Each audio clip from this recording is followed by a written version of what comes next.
한국과 외국의 영상물이 북한 사회로 유입되는 것을 극도로 꺼리고 있다는 것을 보여주고 있습니다. 한류 유입을 막기 위해서 유포자를 사형에 처한다는 반동사상 문화 배격법이라는 것도 만들었는데요. 우리 문화가 북한 사회에 점점 스며들어가는 것은 김정은 입장에서는 집권 기반이 무너질 수 있다고 여기고 있는 대목이라고 생각합니다. 통일부 보고서에 따르면 김정은의 정권 승계는 정당한가라는 질문에 대한 대답은 탈북한 응답자의 56.3%가 그렇지 않다고 대답을 했습니다. 점점 가면 갈수록 김정은 승계에 대해 부당하다고 느끼는 사람들이 북한 사회에서 늘어나고 있다는 뜻이겠죠?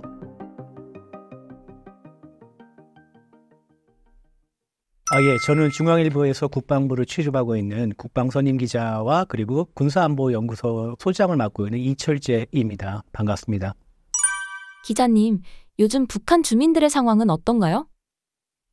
일단 북한 사회는 굉장히 폐쇄적인 사회이기 때문에 그 안에 어떤 일이 돌아가고 있고 어떤 상황인지를 외부에서 관찰하기가 쉽지는 않습니다. 그런데 지난해 5월 한국으로 탈북한 김모 씨가 인터뷰를 한 내용에서 나온 건데요. 김 씨는 이제 당시에 임신한 아내 그리고 어머니, 동생 가족들까지 해가지고 모두 9명 정도를 태우고 배를 타고 연평도로 기순했습니다. 필사에 탈출을 한 건데요. 김 씨가 공개한 동영상은 황해남도, 그러니까 북한은 6.25 전쟁이 끝나고 난 황해도를 황해남도와 북도로 나눴죠. 황해남도에서 촬영한 것인데 한 사람이 거의 굶어서 아사 직전의 장면이라고 합니다. 그래서 김 씨가 정체보를 이 남자의 곁에 있는 다른 사람한테 물어보니까 어제 오후부터 쓰러져 있었고 아직 죽지는 않은 것 같다. 이렇게 굶어져 쓰러져 있는데 곧 죽을 것 같다. 이런 얘기를 들었다고 합니다. 그런데 김 씨가 탈출한 황해남도는 북한의 대표적인 곡창지대입니다. 연백평야라고 해가지고 전쟁에 6.25 전쟁이 있기 전에는 그때는 한국 영토였는데 상당히 곡식이 많이 나는 그리고 기름진 땅을 갖고 있기 때문에 대표적인 곡창지대인데 거기서도 아사자가 나올 정도로 북한이 심각한 식량난에 처해 있지 않은가 이런 추정을 할 수밖에 없게 됩니다. 김 씨가 따르면은 코로나19가 창궐한 기간에는 90년대 고난의 행군 때보다 더 힘들었다. 그동안 매일 누가 죽었네, 누가 죽었다 이런 소문이 들릴 정도로 많은 사람이 죽었다. 이렇게 방송에서 일본 TBS 방송에서 말했습니다. 이런 거는 또 다른 통계에서도 드러나는데요. 통일부가 최근에 북한 경제 사회 실태 인식 보고서라는 것을 공개를 했습니다. 이것은 2013년부터 22년까지 10년간 탈북민 6,351명을 신청 면접해서 조사한 결과인데요. 나름 의미가 있는 발표 자료입니다. 여기 조사에 따르면은 탈북민 중에서 72.2%가 식량 배급 경험이 없다고 답했고, 노임이나 식량 배급이 모두 없었다고, 그러니까 국가에서 주는 임금만 하는 거죠. 전혀 없었다고 그렇게 답한 비율은 50.3%에 달했다고 합니다. 이 정도면 북한 식량난에 의해서 경제난도 심각하다고 생각할 수가 있겠죠. 김정은 자체도 이런 배급제 붕괴에 대해서 시인을 했습니다. 지난 1월에 노동당 정치국 확대 회의를 열었는데 여기에 이렇게 얘기했습니다. 지방인민들에게 기초식품과 초보적 생필품조차 원만히 제공하지 못하는 건 당과 정부가 도저히 외면할 수 없는 건 심각한 정치 문제라고 지방의 배급제가 사실상 붕괴했다는 것을 시인했습니다. 물론 자신의 책임이 아니라 당과 정부 그러니까 하급기관들 자기보다 밑에 사람들의 책임이라고 전가했지만 말입니다.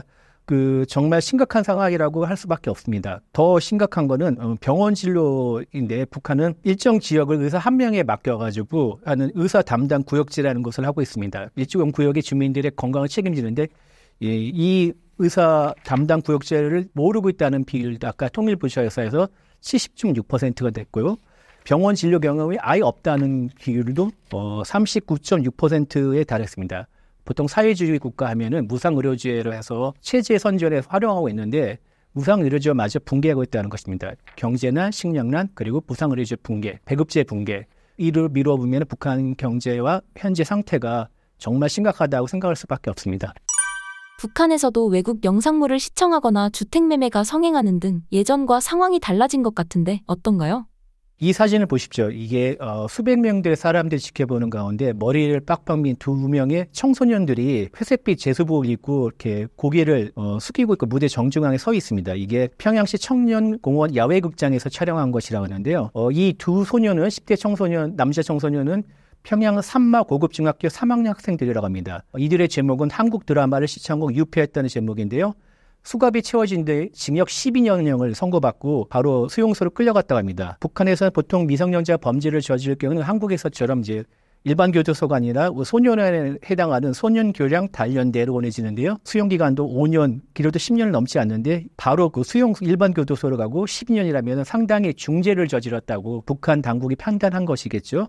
근데 중죄라는 것이 바로 그냥 별것도 아니고 한국 드라마를 본 거고 이거에 대해서 12년을 때린다는 것은 정말 과한 것 이상으로 정말 심각한 문제인데요. 이 동영상은 사단법인 샌디 연구소가 북한의 학습 제강이라는 영상을 캡처 제공한 것입니다. 제강이라는 거는 쇠를 두들려가지고 강철 속의 분술문을 제거한다는 그런 뜻이라는데요. 더 놀라운 거는 이 두 명의 남자 청소년뿐만 아니라 담임 선생님 그리고 지역 청년동맹 책임지도까지도 모두 신상 공개되고 연좌제 형식으로 책임까지 물었다는 것입니다. 그만큼 북한이 한국 드라마를 비롯해서 한류, 한국 드라마, 한국 K-팝 등 한국 음악, 외국 영상까지, 동영상까지 이런 한국과 외국의 영상물이 북한 사회로 유입되는 것을 극도로 꺼리고 있다는 것을 보여주고 있습니다. 그리고 심지어 그 반동사상 문화 배격법이라는 것도 만들었는데요. 이것은 한류 유입을 막기 위해서 유포자를 사형에 처한다는 그런 조항까지 있답니다. 그러니까 북한 정권, 김정은 정권이 그만큼 초조해하겠다는 것을 보여주고 있겠죠. 김정은은 틈만 나는 대로 이제 비사회주의는 결국은 한류를 비롯하는 외국 동영상, 외국 정부의 유입을 말하는 것입니다. 그 투쟁을 강조하고 있고요. 근데 북한 당국이 이렇게 강하게 단속을 하고 있어도 외국 영상물 시청을 했다는 그런 비율은 점점 높아지고 있습니다. 그만큼 북한 주민이 폐쇄 사회에 살고 있더라도 외부 세계에 대한 관심이 높아졌다는 것을 보여주고 있죠.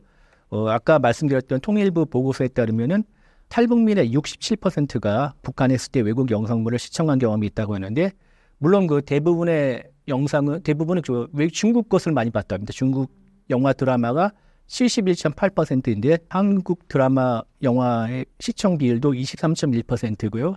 앞으로 점점 갈수록 더 늘어날 것으로 제가 감히 예상을 합니다. 북한이 한국 문화에 대해서 유입에 대해서 억누르고 있다는 또 다른 증거는 평양 문화어 보호법이라고 합니다. 표준말로 의미하는 거죠. 북한에서는 평양 문화어라고 하는데 문화어를 보호하기 위해서 만든 법인데 이 조항에 보면 되게 이상한 조항이 있습니다. 손전화기, 핸드폰을 말합니다. 컴퓨터, 우리 컴퓨터죠. 그리고 봉사기, 서버인데 이런 것들은 국가에서 지정한 괴뢰말투 제거용 프로그램을 의무적으로 설치해야 한다는 규정이 있는데요. 괴뢰말투라는 것은 한국식 말투라는 거죠.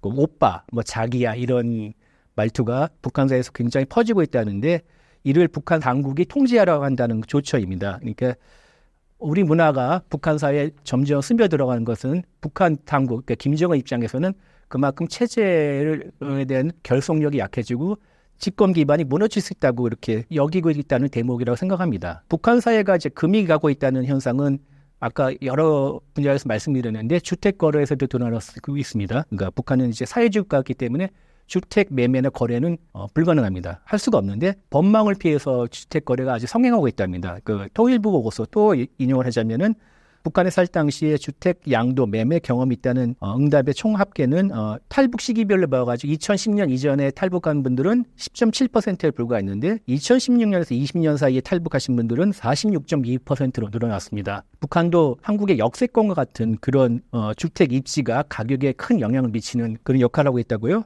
주택을 거래할 때도 우리 부동산처럼 중개인을 중간에 끼고 거래를 한다고 그런 것으로 조사가 됐습니다. 통일부 발표 자료에 따르면 2명 중 1명은 김정은 세습에 불만인 것으로 나타났는데 그 이유를 무엇이라고 보시나요? 통일부 보고서에 따르면은 이런 질문이 있습니다. 김정은의 정권 승계는 정당한가라는 질문에 대한 대답은 2016년에서 2020년 사이에 탈북한 응답자의 56.3%가 그렇지 않다고 대답을 했습니다. 점점 가면 갈수록 김정은 승계에 대해 부당하다고 느끼는 사람들이 북한 사회에서 늘어나고 있다는 뜻이겠죠. 그 출신 지역을 분류하면은 또 의미 있는 대목이 있는데 평양 출신자의 54.7%가 불만을 드러내고 있습니다.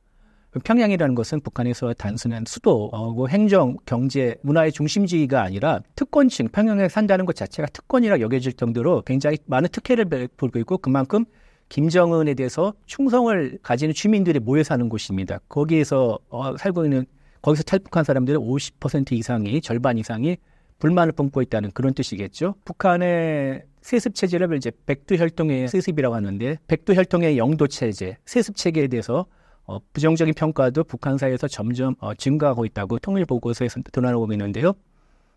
탈북 연도 기준으로 보면은 2000년 이전에는 22.7%, 별로 그렇게 높지 않았지만은 2016년에서 2020년 탈북민의 54.9%가 백두혈통에는 영도 체계, 세습 체제에 대해 부정평가를 했답니다. 그리고 정치 지도자로서의 김정은의 평가도 상당히 부정적인 평가가 많았습니다. 통일부 보고서는 이렇게 설명했는데요. 김정은 평가에 있어서 인구 통계와 변수에 따른 편차가 크지 않다. 그러니까 북한 사회 전반적으로 김정은 평가가 후하지 않다. 그리고 김정은에 대한 부정적인 시각이 북한 주민들 사이에 광범위하게 퍼져 있음을 보여준다. 이렇게 해석을 했습니다.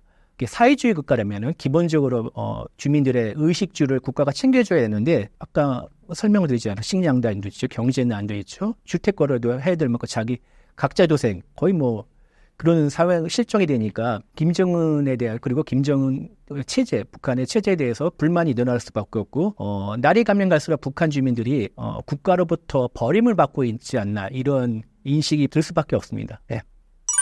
북한의 세습 독재 상황과 이것이 언제까지 가능할 것으로 보시나요?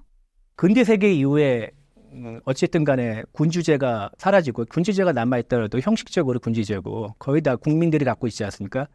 군주제가 사실상 무형무실화되면서 세습이라는 것은 없어지는 현상이고, 물론 이제 상징적인 군주제의 세습은 있지만 말입니다. 하여튼 간에 세습 독재는 박제가 됐는데, 있다 하더라도 2대까지 보통 아들이, 그러니까 아버지가 아들에 넘겨줬다가 아들이 쫓겨나는 경우가 많이 있습니다. 그러나 북한처럼 3대, 김일성, 김정일, 김정은, 이 3대 세습 독재는 북한이 유일합니다. 그만큼 아주 어렵죠. 더군다나 사회주의 국가에서 이렇게 3대가 한다는 것은, 정말 사회주의 국가는 어쨌든 간에 최종적인 결정권은 당이 갖고 있는 거지, 한 개인이 갖고 있는 거지 않습니까? 어떻게 보면 어불성설 같은 그런 데도 북한이 어떻게 했으면 이거를 이뤄냈습니다. 어떻게 보면은 대단하다고 해야 되나, 하여튼 부적절하지만 하여튼 놀라운 일은 분명합니다. 이건 북한이 해냈습니다. 근데 그리고 또 더 놀라운 건, 최근 매체에 보면은 김정은에 따른 김주애가 이제 공식 행사, 특히 군부대 훈련이나 뭐 이런 미사일 발사 현장에도 데려다니면서 그런 모습을 보여주고 있고요. 그다음에 북한 구형 매체들은 이제 김주애에 대해서 뭐 존경하는 자제분, 존귀한 자제분, 이렇게 불리고 있습니다. 그래서 4대 세습에 대해서 얘기가 나오고 있고요. 그러면 만약 4대 세습까지 하면 북한은 사실상 왕조국가입니다. 물론 지금도 왕조국가인데 이제 대놓고 왕조국가 되는 거죠. 그리고 국가정보원이나 통일부의 분석에 따르면 김주애를 사실상 유력한 후계자로 본다고 합니다. 하지만 이에 대한 반론도 그렇게 만만치 않습니다. 일단 북한은 봉건적인, 남성 위주의 봉건적 가치관을 가지고 있는 사회입니다. 그렇기 때문에 100% 김주애가 후계자가 됐다는 걸 확신은 약간 위험하지 않나 하는 게 제 개인적인 소견이고요. 일본 전문가들 분석에 따르면은 김주애의 모습을 이렇게 그만큼 자주 보여주는 것은 물론 후계자를 뭐 내세우겠다, 여차하면 내세우겠다, 이런 뜻이 아니라 나는 아이들을 사랑한다, 그리고 뭐 인간적이다, 이런 뭐를 보이고 싶어 한다, 이런 분석도 있습니다. 물론 이게 맞는지 틀린지는 잘 모르겠으나 한번 귀담아 들어봐야 되는 분석이라 생각하고요. 그리고 김정은에는 아이가 3명이 있다고 이렇게 알려져 있습니다. 물론 김주애가 있고 그 밑에 아들인지 딸인지 모르겠지만 김주애 위에는 오빠가 있다고 알려져 있습니다. 그런데 북한이 아까 봉건적 가치관을 가진 사회라고 했는데, 정말 후계자를 내선다면 언젠가 오빠가 나오지 않을까. 오빠가 물론 병약하다, 건강에 안 좋다, 여러 가지 문제가 있지 않다, 이런 분석도 있지만 그 오빠가 나오길, 정말 필요할 때 오빠를 내보내기 전에 그냥 김주애는 약간 빗밥 깔기용이 아닌가, 이런 분석도 있습니다. 그래서 북한 사회가 워낙 폐쇄적이기 때문에 이런 모든 분석과 추정들은 다 그냥 겉으로 드러난 모습을 가지고 그냥 추정을 하는 거, 미로 짐작하는 것이고, 진짜 어떤 일이 벌어지고 있는지 속내는 현재로서는 알기 쉽지는 않습니다. 김정은은 만 40세의 나이로 아직 후계자를 논의하기엔 이른 나이인데도 후계자가 거론되는 이유가 무엇인가요?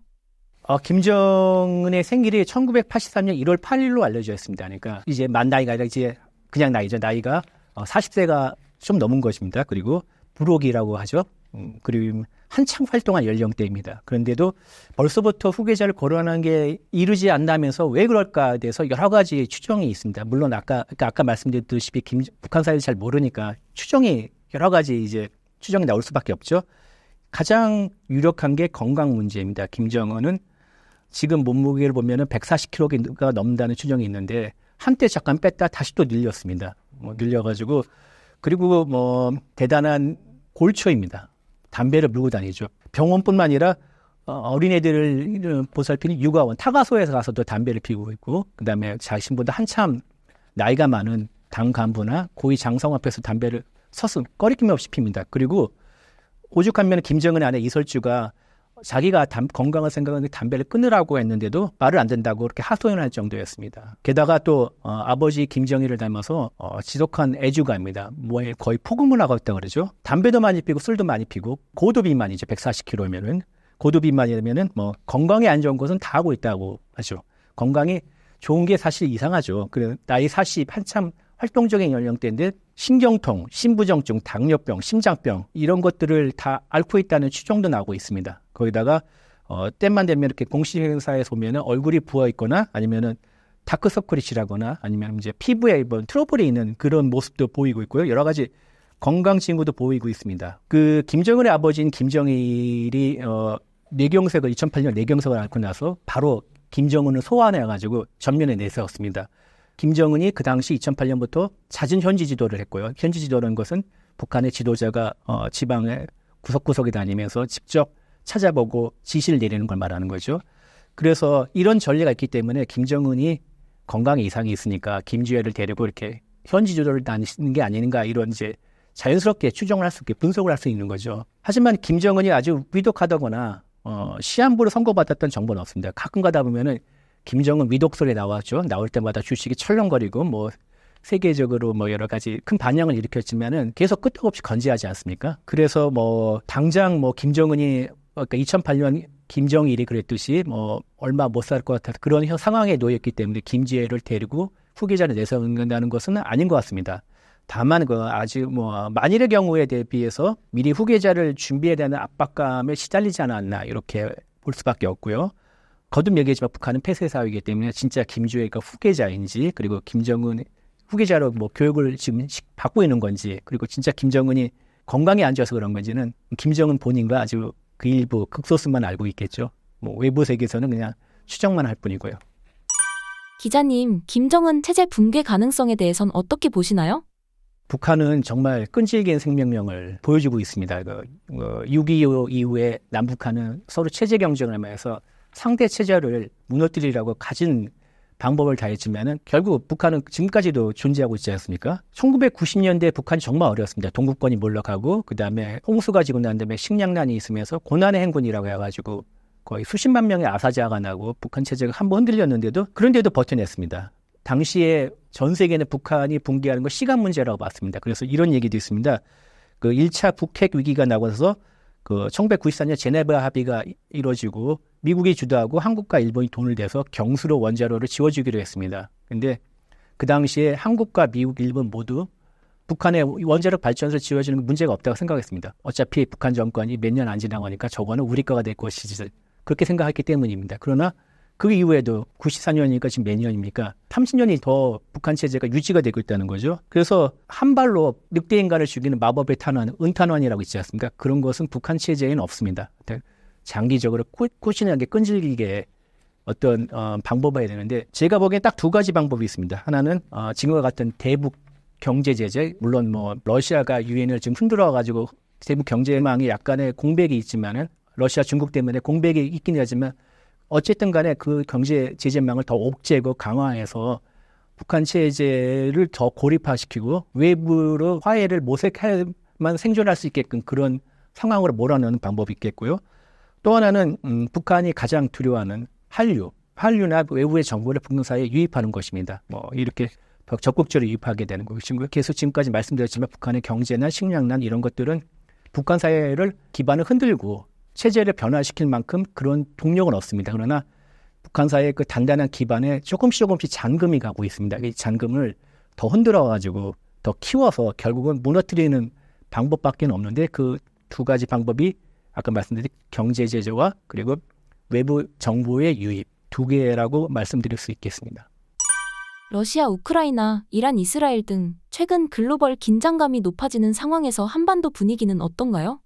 연초부터 많은 국민들이 걱정을 많이 하셨죠. 저도 지인들한테 전화를 많이 받았는데 현재 상황 안정적입니다. 북한이 1월 5일부터 7일까지 서해 북방 한계선 해상 사격 훈련을 벌이고 있고 김정은이 계속 말폭탄을 쏟아냈죠. 뭐 전쟁을 벌이겠다느니 뭐 남조선 전 영토를 평정하겠다느니 뭐 그리고 뭐 전쟁을 피할 생각이 없다. 그리고 뭐 첫째도 둘째도 셋째도 전쟁 준비 이렇게 호전적인 언사를 늘어놨는데 그런 상황과 비교하면 지금 잠잠합니다. 그 군 당국에 따르면 북한에 현재 특별한 동향은 없고요. 그리고 최전방도 조용합니다. 제가 얼마 전 백령도를 다녀왔는데요. 백령도 해병대 관측소에서 북한 땅을 바라봤습니다. 근데 물론 뭐 상당히 조용합니다. 조용하고 그리고 해안포 포문도 열리고 있지 않다고 하네요. 북한이 또 지난달 4월에 인공위성을 쏘겠다고 했는데도 아직까지 강간무소식이고요. 물론 뭐 끊임없이 미사일 발사는 했지만 어제 오늘의 일이 아니고 계속된 현상이기 때문에 특이한 동향이라고 볼 수는 없습니다. 김정은의 그러니까 전쟁 불사 발언은 한국을 위협하겠다는 것보다는 아무래도 여러 번 말씀드렸지만 체제가 불안하니까 내부 단속용이 아닌가 이런 분석이 설득력을 얻고 있고요.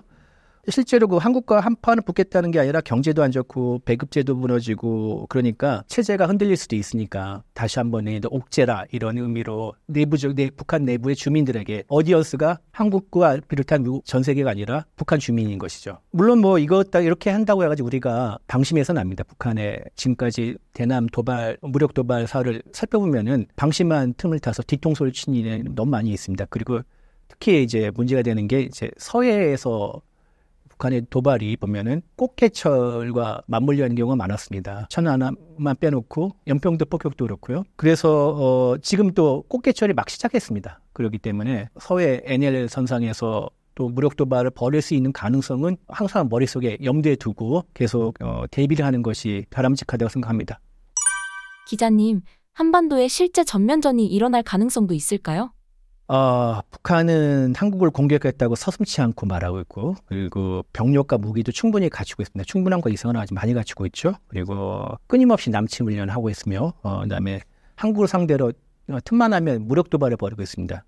전면전에 대한 의지, 수단 모든 것을 다 완비한 상태라고 할 수 있죠. 그러나 이렇게 능력과 의지가 갖고 있지만 이걸 실행에 옮기는 건 또 다른 문제입니다. 일단 전면전은 김정은이 전쟁 시작해라. 이 개전 명령과 동시에 시작할 수 있는 것이 아닙니다. 할 수 있는 것이 아닙니다.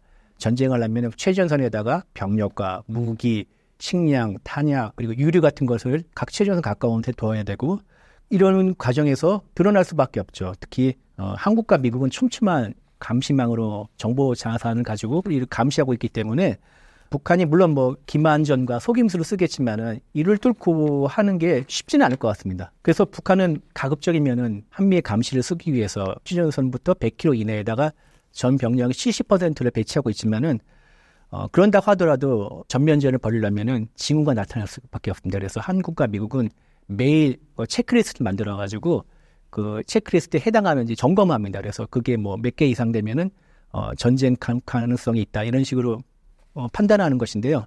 한반도 주변에는 그 한국과 미국의 수많은 정보 자산이 지금 움직이고 있습니다. 지금시 이 순간에도 움직이고 있고요.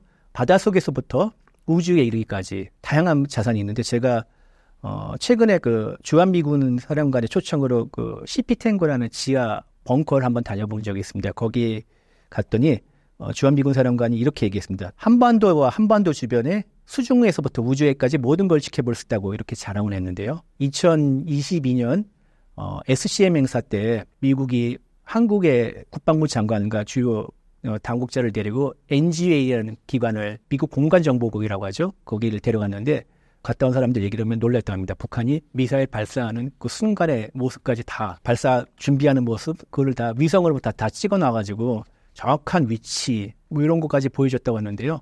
그만큼 한미의 정보 자산이 많이 있습니다. 그래서 이거를 속이고 바로 이렇게 기습하기는 쉽지 않을 것 같습니다.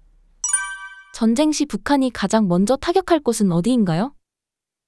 북한은 뭐 장사정포도 있고요, 방사포도 있고, 미사일도 있습니다. 미사일도 있고, 미사일도 순항미사일, 탄도미사일 다양한 화력수단을 갖고 있는데 전쟁을 시작하면은 전후방을 가리지 않고 무차별적으로 폭격을 가할 것입니다. 물론 뭐 전후방의 주요 목표물, 그러니까 군사, 정치적으로 가치가 있는 것을 우선적으로 타격하겠지만요. 그리고 공군기지 같은 경우는 화약탄두를 사용할 것이라고 추정합니다. 왜냐면은 화학탄두를 사용하면은 그것을 제독하는 데 시간이 많이 걸리기 때문에 그 시간 동안 비행기를 띄울 수가 없습니다. 그래서 한미가 공군력이 북한보다 상당히 우세이기 때문에 공군력을 일시적으로 마비하려고 화학탄두 사용까지 할 것이라고 생각합니다. 이렇게 군사적으로 시설이나 정치적으로 의미가 가치가 높은 곳만 타격하는 것이 아닙니다. 북한은 수도권의 민간인과 민간이 거주 지역과 민간 시설에 대해서 무차별적으로 공격할 것으로 보입니다. 왜냐하면은 이렇게 해야지만 도로방을 마비시키고 사회에 큰 혼란을 일으켜가지고 한국의 전쟁 수행력을 약화할 것이라고 그렇게 북한은 믿을 것이라 생각합니다. 실제로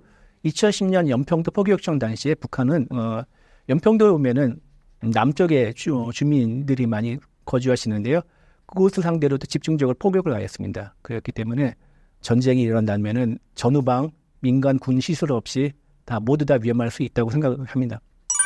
기자님, 만약 북한의 선제 공격 시 한미일의 대응 시나리오는 어떻게 되나요?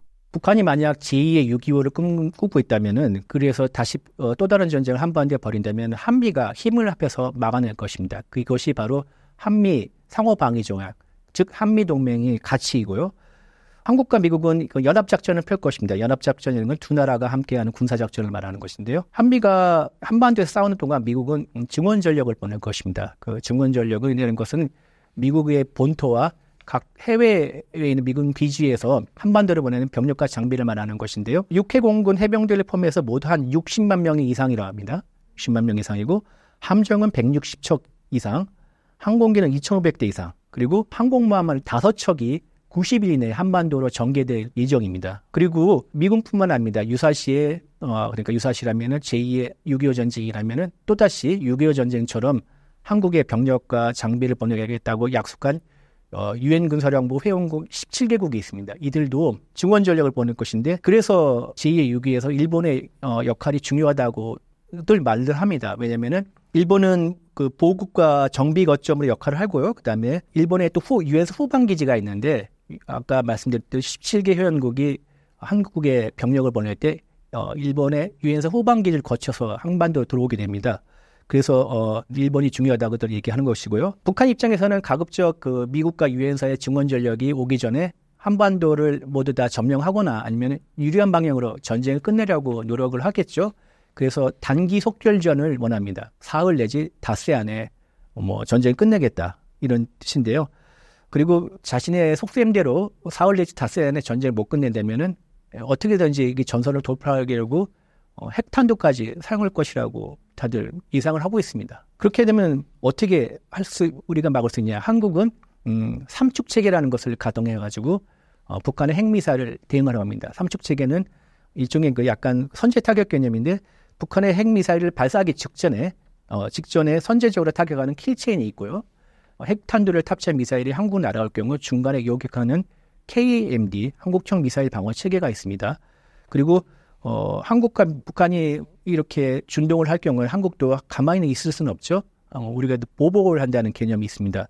대량 응징 보복 KMPR 이렇게 해서 3축이라고 하는데 앞에 K자를 짜가지고 3K라고도 합니다. 여기에 또 미국의 확장 억제가 있습니다. 미국의 확장 억제는 기존의 핵우산이라고 하는데요. 핵우산이라는 것은 미국의 동맹국이 핵 공격을 받을 경우 미국이 핵으로 보복해주겠다는 그런 약속, 안보 공약을 말하는데요. 여기에 첨단 재래식 무기, 미사일 방어 체계를 합해가지고 확장 억제를 합니다. 근데 최근에는 우주 사이버 전자전도 확장 억제 수단으로 포함됐습니다. 좀 더 실행할 수 있는 수단을 더 늘린 거, 옵션을 더 늘린 것이고요. 그리고 미국은 외교, 정보, 경제 수단을 모두 아우르는 통합 억제라는 개념까지도 준비했습니다. 우리가 가만히 있지는 않고 북한에게 어찌든지 뼈아프게 보복을 해가지고 북한이 전쟁을 일으킬 계산을 사전에 차단한다는 게 억제의 개념입니다. 북한과 전쟁 시 한국에 반드시 필요한 것은 무엇인가요?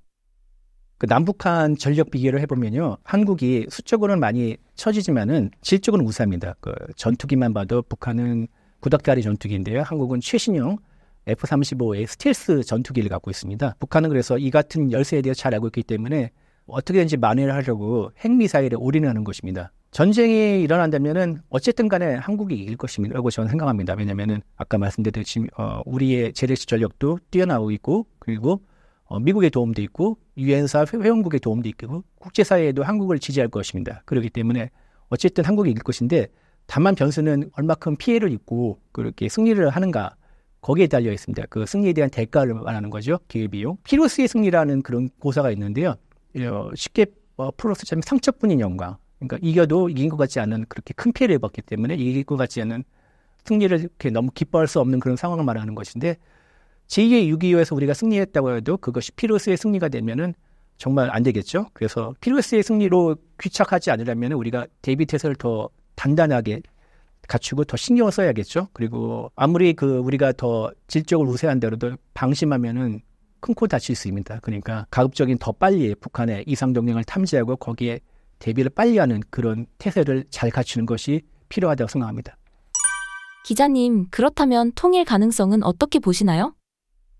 저 개인적으로는 통일은 가능하다고 생각합니다. 북한이 전쟁이든 아니면은 북한 체제가 김정은 체제가 무너지든 간에 변고가 생길 경우 이제 그럴 경우에는 가능하다고 하는데 왜냐면은 남북한은 역사와 문화를 공유한 한민족이기 때문입니다. 그래서 소련이 무너질 때 보면은 여러 개의 공화국으로 쪼개졌는데 민족 단위로 쪼개졌습니다. 그래서 그 민족이라는 건 어떤 이렇게 고담 준론뿐만 아니라 어떤 국제 정치에서 하나의 그 단위로서 작용을 한다고 생각하고 있고요. 아주 강력한 구심점이라고 봅니다. 그렇기 때문에 북한이 만약 더 이상 국가로서 작동하지 않는 상황이 온다면 북한 주민은 일단은 한국과의 통합을 우선적으로 고려할 것이라고 생각합니다. 그런 고려를 더 키워주고 실제 그런 상황으로 이어지게 되면 우리가 통일에 대한 준비를 단단히 해야겠죠. 그런데 이렇게 보면은 그 젊은 세대를 보면은 그 통일에 대한 부정적인 의견이 좀 많이 있는 것 같습니다. 그 안타까운 현실인데 그들의 의견이 틀렸다는 얘기는 아닌데 제가 말씀드리고 싶으면 통일이 될 경우에 한국이 어떤 위치에 놓였나를 알려드린다면 일단 인구가 8천만 명이 넘게 되고요. 경제구조도 G7급씩 됩니다. 그리고 한국은 자본과 기술이 갖춰져 있고 북한은 지화자원이 좀 풍부하고 있고요. 그리고 인구가 8천만 명인데 물론 이제 북한인의 주민의 경제 수준이 낮으면 어느 정도 통합 과정을 거치고 난 다음에 이들을 우리 사회에 잘 통합을 이루고 난다면 엄청난 내수 시장도 생기는 것이고요. 그리고 인구 절벽 얘기도 나누는데 북한 주민을 우리 주민으로 통합할 경우에는 인구 절벽의 시기를 최소한 늦추거나 아니면은 해결할 수 있다. 이런 점을 말씀드리고 싶습니다. 기자님, 한국 군사력이 세계 5위로 지난해보다 한 단계 올랐는데 그 이유가 무엇인가요? 여기 자료 화면에 보이시는 이 순위를 말씀하시는 것 같은데요. 군사력 수위를 매기는 글로벌 파이어 파워 거기에 대해서 말씀드리겠습니다. GFP라고 하겠습니다. GFP의 군사력 순위에 대해서들 많이 얘기를 하시고 그리고 지난 정부에서는 그 순위를 가지고 자랑까지 했습니다. 한국의 군사력 순위가 높아졌다. 일단 GFP라는 게 실체가 없습니다. 이게 무슨 말이냐면은 어떻게 군사력을 매기는지 지표에 대해 설명하는데 어느 분야에다가 어느 좀 가점을 주고 어떤 계산식을 했는지 그런 설명이 없고요. 그 자체적으로 연구하는 게 아니라 자기네들이 그냥 구글링 검색을 해가지고 그 오픈소스 몇 개 참조해서 하는 겁니다. 그래서 굉장히 학술적이고 정교하게 만든 공식에 의해서 순위를 매기는 것이 아니고 그냥 임의대로 이렇게 물론 일반인이 알기 쉽습니다. 알기 쉬운데 그러나 이렇게 점수를 매기는 걸 보니까 군사력은 이렇게 질적 평가도 있고 양적 평가도 있는데 굉장히 복잡한데 그런 거에 대해 고민 없이 그냥 단순하게 만들었습니다. 그래서 심지어 자기네 웹사이트에 보면 뭐라고 나냐면은 엔터테인먼트 밸류, 보고 그냥 즐긴 목적으로만 참고하시라 이런 의미로 설명까지 달아놨습니다. 그러니까 일반인들 보고 대충 이러다는 좀 이렇게 생각만 하면 되는 건데 심각하게 어떤 정부가 자신의 치적을 내세울 때 사용할 만한 순위는 아니라 생각합니다. 그거와 별개로 제 임의대로 군사력 순위를 말씀드리면은 1, 2, 3위는 뻔하죠. 미국, 러시아, 중국입니다. 그 다음 나라는 저는 프랑스, 영국, 인도 이렇게 4, 5, 6위를 평가하고 싶은데요. 왜냐하면 이들 나라는 핵을 다 갖고 있고요. 항공모함도 있고 해외에 투사를 할 수 있는 능력을 갖고 있습니다. 그리고 10위권 안에 있는 이제 하위권으로 들 수 있는 나라가 한국, 일본, 이스라엘, 독일인데요. 이들 나라는 이렇게 제가 보기엔 다 비슷비슷해가지고 장점이 있는 거 보면 상대적인 장점이 있는 거면 상대적인 약점도 있기 때문에 순위를 매기기 어려운데 아무튼 간에 한국은 세계 10위권의 군사대국 맞습니다. GFP에 굳이 그 순위를 안 받더라도 거기에 대해서는 대부분의 전문가들은 인정하는 사실이고요. 왜 이렇게 되냐? 우리는 북한과 대치하고 있고 전쟁이 언제든지 일어날 수도 있기 때문에 항상 준비를 해야 되고 그렇기 때문에 상당한 병력과 무기를 갖고 있습니다. 그리고 거기에 상당한 병력의 무기를 자체적으로 개발해가지고 또 생산할 수 있는 능력도 갖고 있고요.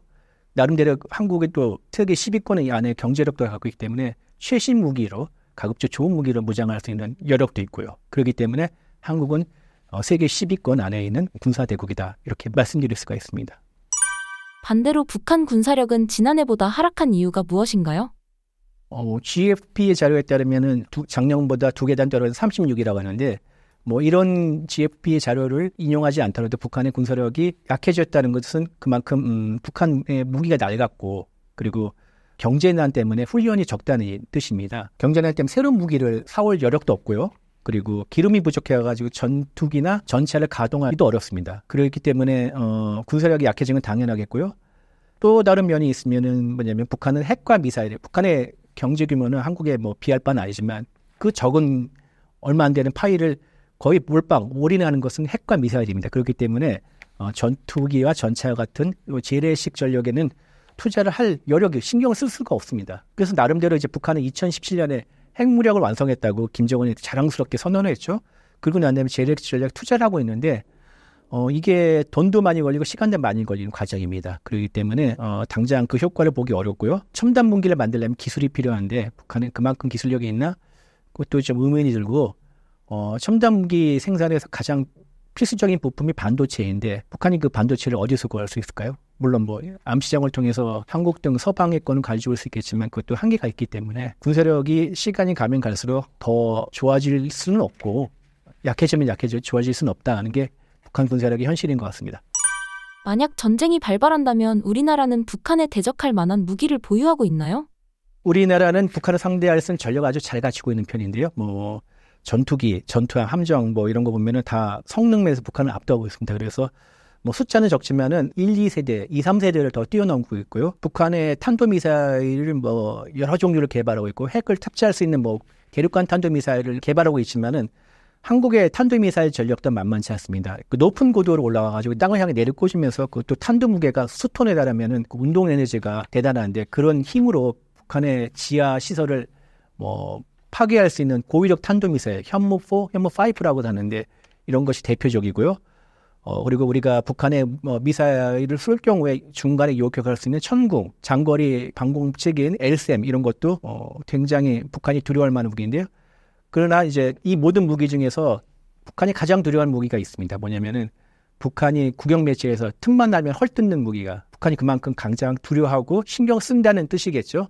그게 바로 F-35A 스텔스 전투기입니다. 북한이 최근 F-35A에 대한 비난을 엄청 많이 하고 있는데요. 틈만 하면은 북침의 대문을 여는 무기, 군사적 긴장 고조시키는 뭐 노골적인 도전 뭐 이렇게 비난하는데 그만큼 F-35A를 두려워한다는 뜻이겠죠. 북한의 실제 무기 개발 수준은 어디까지 온 상태인가요? 이게 연구조사가 있습니다. 한국과학기술정책연구원이 2009년 조사를 했는데 좀 시간이 됐지만은 북한은 우주발사체, 원자력 기술에서 한국보다 최소한 같거나 더 뛰어난 것으로 조사가 됐습니다. 그러니까 핵미사일에 대해서는 아까 말씀드렸듯이 국가의 모든 역량을 투자하기 때문에 핵미사일에 대해서는 한국보다 더 뛰어날 수 있다 이런 뜻이겠죠. 그리고 권영수 국방대 명예교수의 연구에 따르면은 북한의 미사일 소재, 부품 기술은 아주 상당한 수준이라고 합니다. 제어 및 시스템공학, 컴퓨터과학, 수학, 물리학 분야의 연구도 활발합니다. 근데 전반적으로 보면은 기초과학보다는 실용적인 응용과학에 실용 중심의 응용과학에 초점을 맞추고 있고요. 그리고 북한은 이렇게 과학기술 연구를 물론 자체적으로 수행을 하지만은 중국의 도움을 많이 받습니다. 중국과 공동 연구 이런 형태로 많이 하고 있고요. 최근에 러시아와의 관계가 좋아졌기 때문에 러시아의 도움도 많이 받을 것으로 추정합니다.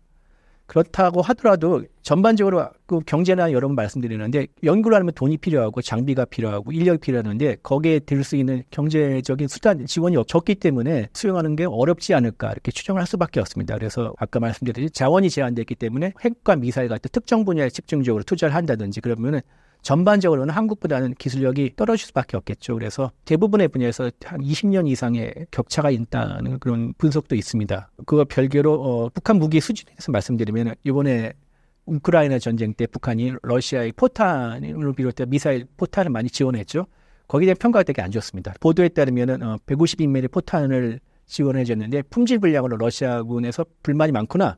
아니면 발사할 때 포신이 망가지거나 이런 사례가 속출하고 있다고 합니다. 이런 거는 뭐 새로운 문제가 아닙니다. 북한의 방위산업, 방사는 질보다는 양 이런 철학을 갖고 있기 때문에 일단 숫자를 채우는 게 중요합니다. 품질 관리 이런 거는 전혀 신경을 안 쓰고 있습니다. 그렇기 때문에 이런 현상이 벌어지지 않나 생각합니다. 기자님, K방산이 세계적으로 인기인데 이유가 무엇인가요? 지금 K방산 잘 나가고 있죠. 그래서 진격의 K방산이라고 하는데 주요 방위산업, 방산기업들의 주가도 물론 부침은 있지만 전반적으로 우상향 기조입니다. 그래서 투자자들 많이 좋아하시고 있는데 그 이유가 있습니다. 일단은 방산 생태계라는 그런 용어를 사용하겠습니다. 한국은 방산 생태계가 잘 유지하고 있습니다. 그러나 한국의 경쟁국가, 특히 독일 같은 유럽들은 냉전이 끝나고 난 다음에 국방비를 주며 군비를 축소했습니다. 그러면서 그 줄였던 국방비를 다른 특히 사회보장이든지 복지 같은 데에 돌렸는데 그거를 평화배당금이라고 합니다. 평화배당금을 만끽했죠. 그러나 한국은 평화배당금을 만끽할 여유가 없습니다. 북한이 계속 핵미사일을 개발하고 있고 틈만 나면 전쟁하겠다. 또 방심하면 무력도발을 벌였기 때문에 어쩔 수 없이 이 방산 생태계를 꾸준하게 유지할 수밖에 없습니다. 그러나 이게 한동안 짐이 됐는데 재작년에 러시아가 우크라이나를 침공하고 난 다음에 지정학 리스크가 전 세계적으로 확 일어났습니다. 그리고 각국들이 다시 군비 증강에 나섰는데 미국 무기는 비싸고 정치적인 여러 고려사항에 의해서 수출이 제한을 하는 경우가 많이 있습니다. 그렇기 때문에 미국 다음에 선택할 수 있는 국가는 한국이 최상입니다. 왜냐면은 싸고 좋은 무기가 가성비가 뛰어나기 때문이다. 예를 들어서 탄도미사일을 요격하는 방공체계의 경우에는 미국의 패트리어트 3 MSE보다 약간 떨어지지만 견줄만한 한국의 천궁2라고 있는데 가격이 한 7분의 2 수준입니다. 그리고 패트리어트이 얼마나 비쌌는지 돈 많은 만수르의 나라, 중동권 국가들도 패트리어트 감당하지 못해서 한국의 천궁2를 사고 있습니다. 스펙으로 보면 약간 뒤집니다만은 실제 작전 상황에서는 크게 문제가 될 만한 아니고 또 한국도 천궁 개량형을 준비하기 때문에 천궁 개량형이 나올 경우 천궁3라고 하는데 패트리어트 3보다 웃돌거나 그 수준의 능력을 갖출 것으로 생각합니다. 또 다른 정점은 빠른 낫기입니다. 특히 유럽 국가들이 할 수가 없는데 아까 말씀드렸듯이 군비가 축소되니까 유럽의 방산업계들은 생산 라인을 다 줄이거나 폐쇄했습니다. 그렇기 때문에 납기를 대량 주문이 올 경우에는 납기를 지키기가 힘듭니다. 당장 지정학 리스크가 높아지고 침공의 위험이 높아지고 있기 때문에 각국들은 가급적인 무기를 빨리 받고 싶어 하는데 그렇게 해줄 수 있는 나라가 한국밖에 없습니다. 폴란드가 한국과 많은 협력을 하고 있는 방산 협력을 하고 있는데 2022년 2월 27일에 한국의 방산 무기에 대한 기본 계약을 체결하고 그해 8월 26일에 K9 자주포와 K2 전차에 대한 행정협정이 있었습니다. 그러니까 1차 계약이 있었는데 8월 26일부터 4개월이 좀 안 되는 12월 6일에 폴란드 현지에 K9과 K2가 1차분이 도착합니다. 가히 배달의 민족이라 불릴 만한 스피드죠. 이게 한국 방산의 장점이나 저력입니다. 북한 해킹 조직이 국내 방산업체를 무더기로 해킹했다는 기사가 있었는데 우리나라 보안 수준은 괜찮은 건가요? 한국은 IT 강국입니다. 그래서 보안 기술 수준은 나름 떨어지진 않죠. 떨어지진 않고 문제는 두 가지라고 생각합니다. 하나는 지킬 게 너무 많습니다. IT 강국이기 때문에 거의 모든 분야가 전산화가 이루어졌고 그 다음에 데이터로 저장되어 있습니다. 그리고 또 네트워크로 연결되어 있고요. 그래서 모든 네트워크에는 보면은 어떻게든지 허점이 있을 수밖에 없습니다. 그거 하나를 집요하게 찾으면은 하나를 뚫고 나면은 네트워크를 통해서 여러 군데를 다 할 수가 있겠죠. 그랬기 때문에 그게 문제가 있고 북한은 반면 인터넷이라는 것은 거의 의미가 없습니다. 내부망이 있고 일부 중국을 통해서 외부로 접속한다고 하는데 그렇다고 또 전산화가 다 된 것도 아니고 그렇기 때문에 북한은 지킬 게 적고 한국은 지킬 게 많습니다. 두 번째 문제는 뭐냐면 이렇게 구멍이 많은데 잘 메우고 관리를 잘해야 되는데 보안에는 투자가 많이 이루어지지 않고 있습니다. 아무래도 관계 당국과 기업의 관심이 덜하기 때문이라고 생각합니다. 그래서 정부는 그 나름대로 2027년까지 그 정보보호 산업에 1조 1,000억 원 투자한다고 지난해 발표했습니다. 최근 4년과 비교해도 예산이 2배가량 늘어난 것인데요. 이 수치가 과도하다고 생각하는 사람은 없을 겁니다. 적으면 적었지 과도하다고 생각하지 않을 것입니다. 그만큼 지금까지 투자가 미비했기 때문입니다. 기자님, 칼럼을 통해 좁은 한반도 전장에서도 방공체계는 따로 국밥이라 말씀하셨는데 어떤 내용인가요? 북한은 아까 말씀드린 개전 초기에 자신들의 가진 모든 화력 자산을 다 전후방을 가리지 않고 한국에 쏟아볼 것이라고 할 것인데요. 동시다발로 한다서 석고쏘기라고 흔히들 표현합니다. 석고쏘기를 할 것인데 이렇게 쉼없이 쏟아보면은 한미 방공망을 요격하다가 보면은 과부하에 걸릴 수가 있습니다. 과부하에 걸려가지고 그런 걸 노렸겠죠. 그것이 지난해 그 하마스가 이스라엘을 그때 타격했을 때 결국 6,000발 이상의 조잡한 방사포를 쏴가지고 이스라엘의 아이언돔이 결국 무너지지 않았습니까? 그런 것을 노릴 것입니다. 그럼 어떻게 되냐? 우리가 긴밀하게 협력을 하고 통합을 해서 방공을 해야 되는데 현실은 그렇지 않습니다. 우리의 방공 체계로면 육군 따로 공군 따로입니다. 육군은 저고도 국지방공이라 합니다. 어느 일정 고도 이하의 방공은 육군이 맡고 있고 그 이상은 중고고도 지역 방공은 공군이 맡고 있습니다. 서로 이렇게 수속이 다른데 다를 수도 있습니다. 그러나 달라더라도 교육 훈련도 같이 하고 전술 교리 어떻게 막을 것인가 이런 협의도 공통으로 만들어내는데 제각각입니다. 긴밀한 서로 상호 협조라는 게 많지가 않습니다. 그래서 지난해 그 무인기가 서울 상공을 뚫었다고 그렇게 평가하는 사람들도 있습니다. 그리고 여기에다 문제가 뭐냐면 얼마 전에 해군이 SM-3라는 것을 미사일 사와가지고 이지스로 탄도 미사일 요격을 하겠다고 하는데 이렇게 되면은 육해공 세 군이 다 따로 국밥을 하는 그런 체제가 되는 것입니다. 일사불란해서 통합 시위 아래 이렇게 한꺼번에 이렇게 요격을 해야 돼. 차근차근 요격해야 되는데 그렇게 되기가 쉽지가 않고요. 더 문제는 뭐냐면 아까 한국과 미군 연합사령부 체계라고 하지 않습니까? 미국의 방공도 따로입니다. 왜냐면은 통합을 할 경우에는 한국이 미국의 미사일 방어 MD에 편입했다고 중국이 뭐라 할까봐 그것이 두려워가지고 주저하고 있는 것입니다. 어느 정도 시스템은 갖춰놓고 있는데 최종 단계에서 약간 막아놓고 있기 때문에 통합을 이루기가 쉽지 않다고 하네요. 그래서 이 미사일을 요격하는 것은 평양에서 미사일 쏠 경우 수도권까지 오는데 5분도 안 걸립니다. 분초를 다투는 싸움인데 이런 싸움에서 한국은 육해공이 따로 그다음에 한국과 미국이 따로 이렇게 누가 이 요격을 해야 되는지 긴밀하게 협조를 안 하고 따로따로 올 경우에는 골든타임이 지나갈 수밖에 없게 되죠. 이것을 미연에 방지하려면은 국가 전체, 그러니까 한국과 미국 연합을 해서 통합방공망을 갖춰야 된다는 그런 제안이 나오고 있는 것입니다. 그렇다면 이 문제를 개선하기 위해서는 어떻게 해야 하나요?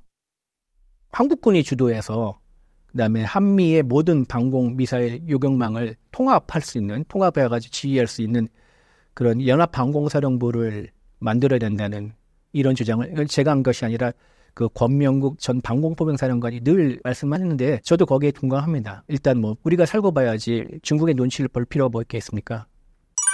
기자님, 남북 관계에 미국, 러시아, 중국이 끼어드는 이유는 무엇인가요?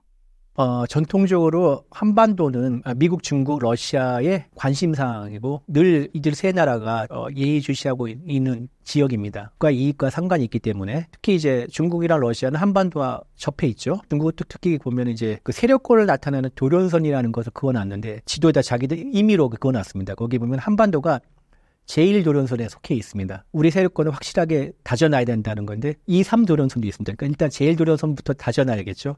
그만큼 한반도를 중요하게 생각하고 있습니다. 그리고 자기네 세력권을 생각하고 있고 그리고 미국 입장에서 보면 한반도는 그 인도 태평양에서 아주 전략에서 중요한 위치를 차지하고 있고 그러니까 이들 세 나라는 한반도를 적어도 내가 갖지 않아도 다른 편에 속해 있으면은 잊진 말아야겠다는 이런 전략적 계산을 할 수밖에 없는 그런 위치에 있습니다. 기본적으로 이런 상황에다가 또 신냉전의 영향도 있습니다. 신냉전은 잘 아시다시피 한쪽에는 냉전과 같이 미국을 중심으로 유럽에서는 나토, 서방 국가들이 있고요. 인도태평양에서는 한국, 일본, 그리고 호주 등이 이렇게 한 편을 먹고 있습니다. 반대쪽에서는 중국과 러시아가 한 편을 먹고 있고 거기에 이란, 시리아 등 이런 일부 독재, 말썽쟁이 불량 국가들이 이렇게 결집하고 있습니다. 서방권과 반서방권, 그러니까 미국과 반미국가 이런 대결 구도가 생겨났습니다. 이런 대결 구도가 단단해지면 단단해질수록 남북한의 문제는 이 한반도의 문제가 아니라 미국, 중국, 러시아로도 불붙을 수 있는 그 개연성이 더 높아지는 것이고요. 그런 현상들이 지금 한반도에서 벌어지고 있습니다. 3차 세계대전에 대한 걱정이 많은데 실제로 일어나면 한반도가 위험할 수도 있는 건가요? 3차 대전이랑 저 가능성은 그렇게 높지 않다고 생각하지만 만약 그런 상황이 벌어진다면 한반도도 결국 안심할 수는 없는 상황이죠. 왜냐면은 최근에 중국이 대만을 2027년에 침공한다. 이런 얘기들이 많이 돌지 않습니까? 그러면은 중국이 대만을 침공한다면은 미국이 가만히 있지 않겠죠?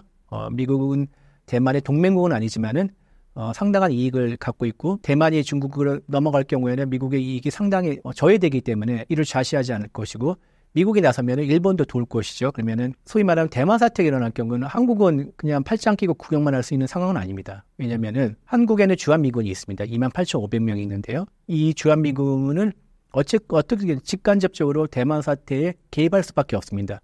미국이 이거를 한반도에 가만히 붙박이로 두지는 않을 것이라고 다들 생각하고 있고요. 주한미군이 최소한 간접적으로도 도움을 준다고 한다면은 중국 입장에서는 달갑지 않겠죠. 그리고 제가 백령도를 갔다 왔는데 백령도에서 중국의 산둥선, 상동반도까지는 200km가 안 됩니다. 가까이에서 이렇게 적대국가인 미국이 지켜보고 있는데 중국이 좌시하지는 않겠죠. 그러기 때문에 어떻게 하겠습니까? 북한을 부추길 것이라고 생각합니다. 역사적으로 보면요. 중국의 왕조가 대외적인 전쟁을 하거나 이럴 경우에는 후방을 안전하게 만들기 위해서 한반도를 침공한 사례가 많이 있습니다. 그런 사례를 비춰보면은 중국이 만약 대만 침공을 할 경우에 후방을 안전하게 만들기 위해서 북한의 김정은을 부추길 가능성이 있다. 물론 전면전까지는 아니라도 상당한 규모의 무력 도발을 감행할 가능성이 어느 정도 있다고 저는 생각하고 있습니다. 그래서 이렇게 신냉전 구도가 이렇게 더 대결 구도가 더 단단해질수록 한반도뿐만 아니라 한반도 밖에서 벌어지는 일이 한반도의 안보에 영향을 미칠 수 있는 일이 일어날 수도 있다고 생각합니다. 북한과 러시아의 관계는 어떻게 봐야 할까요?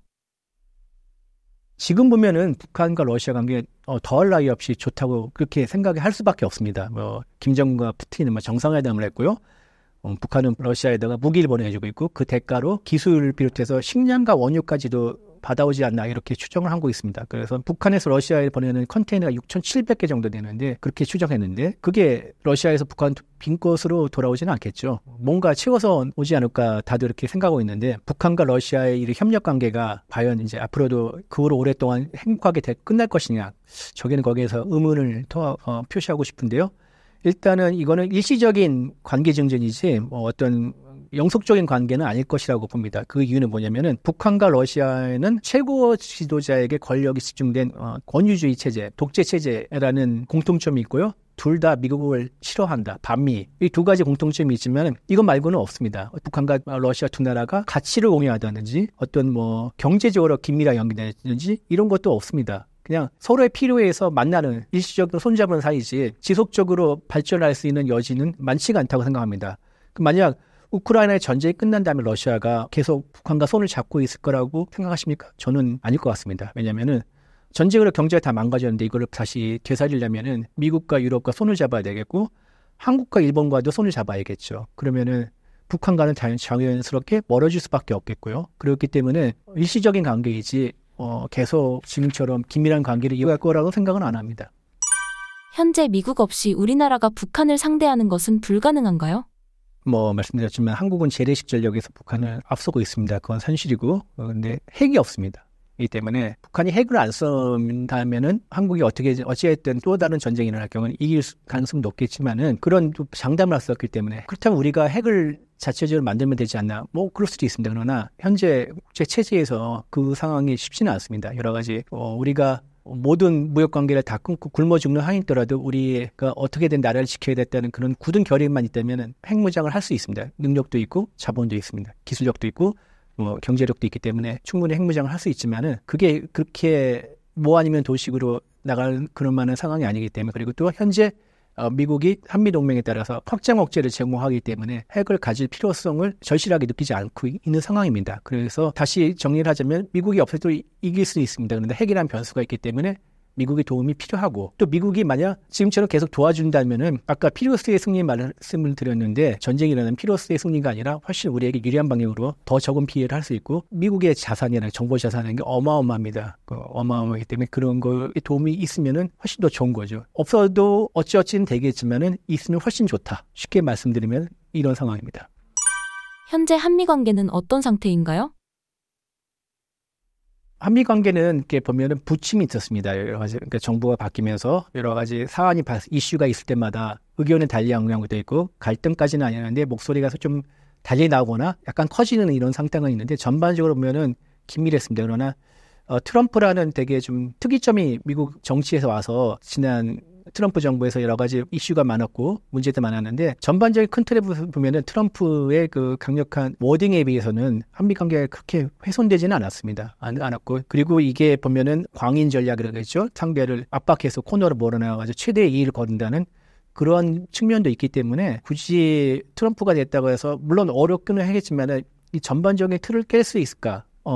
트럼프가 타임즈와 인터뷰에서 한국은 아주 부유한 나라면서 저 위험한 위치에 있는 4만 명의 구인이 왜 다른 사람을 위해서 방해해야 되냐 이렇게 얘기하면서 타임즈는 주한미군 철수를 언급했다고 하는데 트럼프가 주한미군을 철수하겠다는 얘기는 레퍼토리입니다. 계속 해왔던 얘기고 참고로 4만 명이 아닙니다. 주한미군 28,500명입니다. 숫자까지 틀렸죠. 자기 기분에 따라 왔다 갔다 발언이 하고 기본적인 팩트 같은 거는 전혀 챙기지 않는 사람인데 그렇다고 해서 철수했겠냐. 카터 대통령도 니슨 때부터 카터 대통령까지 미국 정부의 일각에서는 주한미군 철수에 대해서 고려를 했고 카터 대통령 심각하게 밀어붙였지만은 미국 정치권과 미국 군부의 반대로 뜻을 이루지 못했습니다. 그리고 미국 전반적인 조야의 분위기가 주한미군 철수에 대해서 부정적이고 미국은 매년 국방수권법이라는 것을 의회에서 통과하는데 거기는 미국 그러니까 국방비 예산을 책정하면서 미국 의회가 몇 가지 옵션을 주문사항을 겁니다.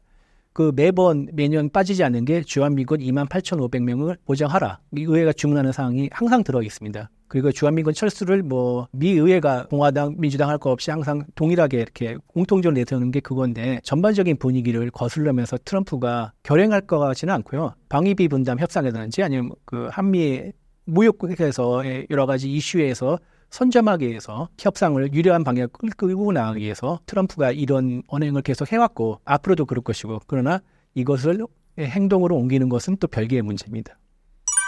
11월 미대선에서 어떤 대통령이 당선되는 것이 북한에게 유리한가요? 당연히 트럼프라고 생각하겠죠. 왜냐면은 트럼프는 김정은을 개인적으로 브로맨스까지 얘기 나올 정도로 아주 좋아한다고 합니다. 선거였을 때 이런 얘기 했대죠. 똑똑하고 터프한 친구 김정은을 뜻합니다. 나를 좋아해서 4년간 북한이 잠잠했다 이렇게 자랑하고 다니는데요. 북한은 이렇게 생각할 겁니다. 트럼프가 대통령이 될 경우에는 다시 그 비핵화 협상을 해가지고 트럼프를 어떻게까지 이렇게 꼬셔가지고 속이고 나면은 크게 한판으로 지난 트럼프 1기 때 못했던 거를 다 찾을 수 있겠다. 그러니까 대북 제재 해제, 북미 수교, 경제 지원 이걸 한꺼번에 다 받을 수 있겠다. 대박을 터뜨릴 수 있겠다 이렇게 생각할 수가 있겠죠.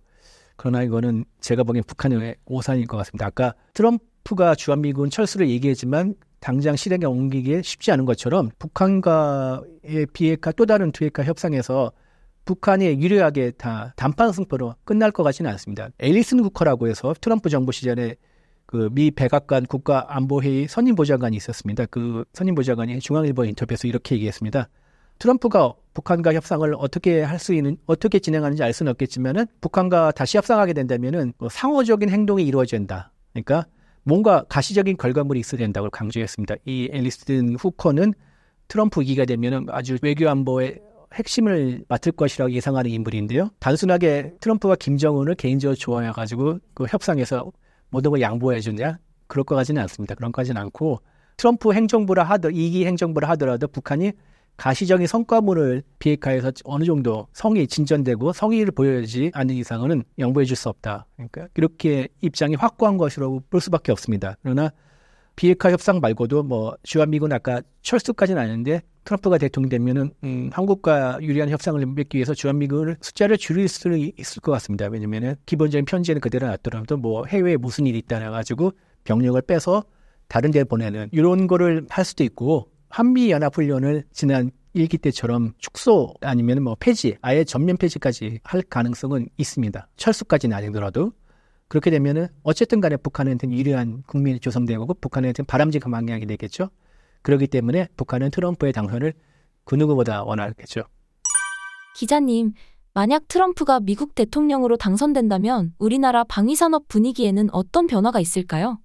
트럼프가 당선이 될 경우에는 트럼프가 얘기하는 게 아까 이제 주한미군 철수도 있지만은 유럽에 대해서 나토에 대해서도 쓸모없는 존재라고 이렇게 얘기하면서 그런 발언을 많이 쏟아내고 있습니다. 그래서 아까 지금 별개의 문제라고 했지만 일단 그런 얘기를 듣는 한국이나 유럽의 입장에서는 마음 편치 않겠죠. 그래서 우리도 뭔가 준비를 해야겠다는 생각을 할 수밖에 없고 그리고 각자 도생의 분위기가 생길 수밖에 없고 군비 증강이 나설 수밖에 없습니다. 그러면은 아까 한국이 방위 산업이 가성비도 좋고 납기도 잘 지키기 때문에 상대적인 경쟁력이 있어가지고 한국을 무기를 찾는 국가들이 더 늘어날 거 생각합니다. 그 전 세계적으로 어쨌든 간에 다시 군비 경쟁이 일어날 것이고 그만큼 한국의 방위 산업은 더 상대적으로 유리한 위치에서 장기적으로 큰 효과를 거두지 않을까 하는 게 제 생각입니다. 신사임당 구독자분들께 해주고 싶으신 말씀이 있나요? 제가 작년에도 정전 70주년을 맞아가지고 DMZ를 따라 최전방을 여러 군데 다녀봤고요. 올해는 또 해병대 취재를 한다고 해가지고 서해 5도도 다녀보고 그러는데 그럴 때마다 느끼는 게 있습니다. 이렇게 전방에서 지키는 우리 국군 장병들 아주 능력하고 씩씩합니다. 씩씩하고 사회에서 어떤 일이 있건 뭐라고 하건에 굉장히 자부심이 높습니다. 내 하나 오늘 이렇게 열심히 경계를 하고 작전을 열심히 뛰고 훈련을 열심히 했기 때문에 후방에 있는 내 지인들, 가족들 이런 사람들이 편하게 살 수 있다는 그 자부심이 대단합니다. 그 자부심이 지금까지 6.25 전쟁이 끝나고 70년 동안 한반도의 평화를 지켜왔고 그리고 그 바탕에서 한국 경제가 발전하고 또 이렇게 한류가 또 전 세계적으로 뻗어나갈 수 있는 배경이라 생각합니다. 그래서 지나가다가 군복을 입은 우리 장병들 보면 수고한다 말 한마디 건네주시고 잘한다 칭찬해 주시고 격려해 주시기 바랍니다. 그러셨으면 감사하겠습니다.